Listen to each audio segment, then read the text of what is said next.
ওঠো, নৌকায় ওঠো।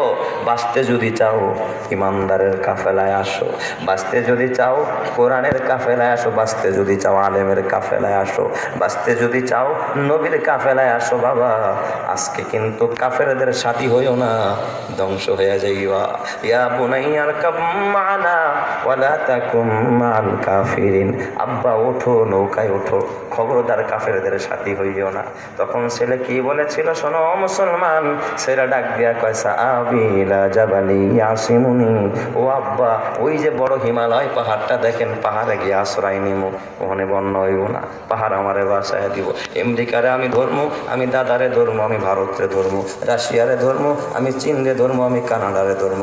আল্লাহ কপাল পরা, আমি আল্লাহ যদি কাউরে ছেড়ে দেই তখন চীনও যা বাঁচাইতে পারবে না, রাশিয়াও পারবে না, আমেরিকাও পারবে না, ভারতও পারবে না। বাঁচানেওয়ালা একজন, যিনি তিনি কে?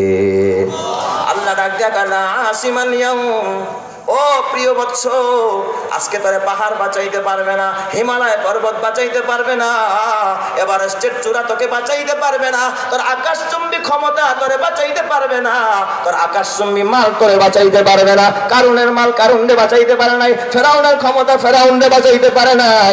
এ বাবা, আব্রাহার এত বড় দাপট, আব্রাহারে বাঁচাইতে পারে নাই। এই যুগের কারণ মার্কা মুসলমান যারা এবং ইসলামের দুশ্মন যারা, তাদেরকে রক্ষা করনেওয়ালা দুনিয়ায় কেউ নাই। কথা ঠিক না বাদিক যারা কান?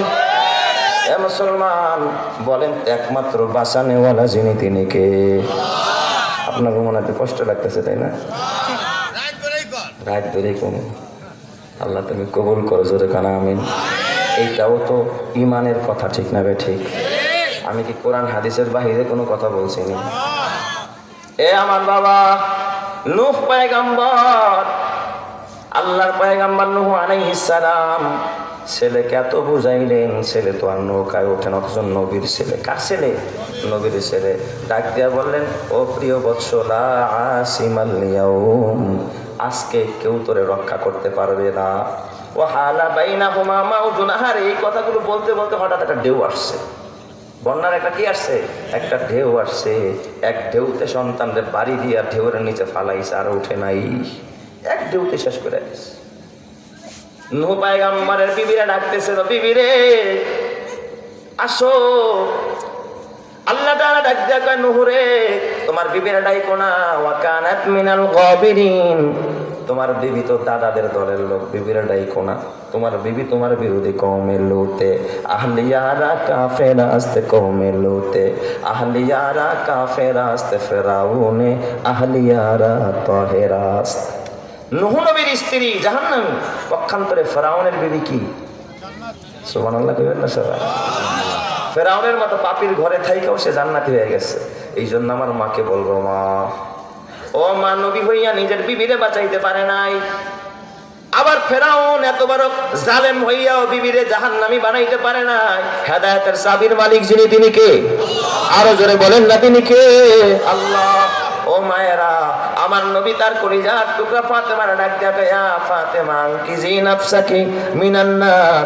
ফাতেমা, আমি মুহাম্মদের পরিচয় দিয়ে আখিরাতে নাজাত পাইবা না, তুমি আলীর স্ত্রী বইলা নাজাত পাইবা না, হাসান হুসাইনের মায়ের পরিচয় দিয়া মুক্তি পাইবা না। আনকিজি নাফসাকি মিনান নার। ফাতেমা, আমল কইরা কইরা নিজেকে জাহান্নামের আগুন থেকে বাঁচাও। তোমার দল তোমারে বাঁচাবে না, তোমার নেতা তোমারে বাঁচাবে না, তোমার বাবাই তোমারে বাঁচাইতে পারবে না, তোমার সন্তানও বাঁচাইতে পারবে না, বাঁচাবে তোমার ঈমান আর তোমার আমল। কথা ঠিক কিনা? বিপদে পড়ো, কালকেই তোমাকে কি করবে? করবো না, ও আমার লোকই না, ওর বহিষ্কার। ও জিনা করছো, দর্শন করছো, আমার দলের না, বহিষ্কার করে দিছে, শেষ। মুসলমান, দুনিয়াতেই যদি সামান্য এক দর্শনের মামলা খাইলেই বহিষ্কার হইতে হয়, আখেরাতে যে কি হইব, ওরাই জুতাটা ফিরাইব দুইটা। দুনিয়াতেই যদি এত কিছু কইরা এরপর একটা অন্যায় করার কারণে কি করে দিতে হয়? বহিষ্কার করতে হয়। অনেক কথা যায় না বলা, ইমান হালকা বলে, অনেক কথা যায় না বলা, ইমান হালকা বলে, এড়িয়ে যাওয়ার রাস্তা খুঁজি, তাই তো নানান চলে। স্বল্প দামে ইমান বেচি যাই আখেরাত ভুলে, ভুলের মাসুল দিতে তখন চড়তে হবে শুলে। ঠিক বললাম না বেঠিক? হিসাব দিতে হবে, হিসাব না দিয়া সামনে বাড়ার মতো কোনো ক্ষমতা কোনো মায়ের সন্তানের নাই। এ আমার বাবা, আমার জ্ঞানী বাবার, আপনারা জ্ঞানী মানুষ, আল্লাহ আপনাকে মেধা দিছে, বুদ্ধি দিছে, আল্লাহ তাআলা প্রজ্ঞা দিছে, দেখছেন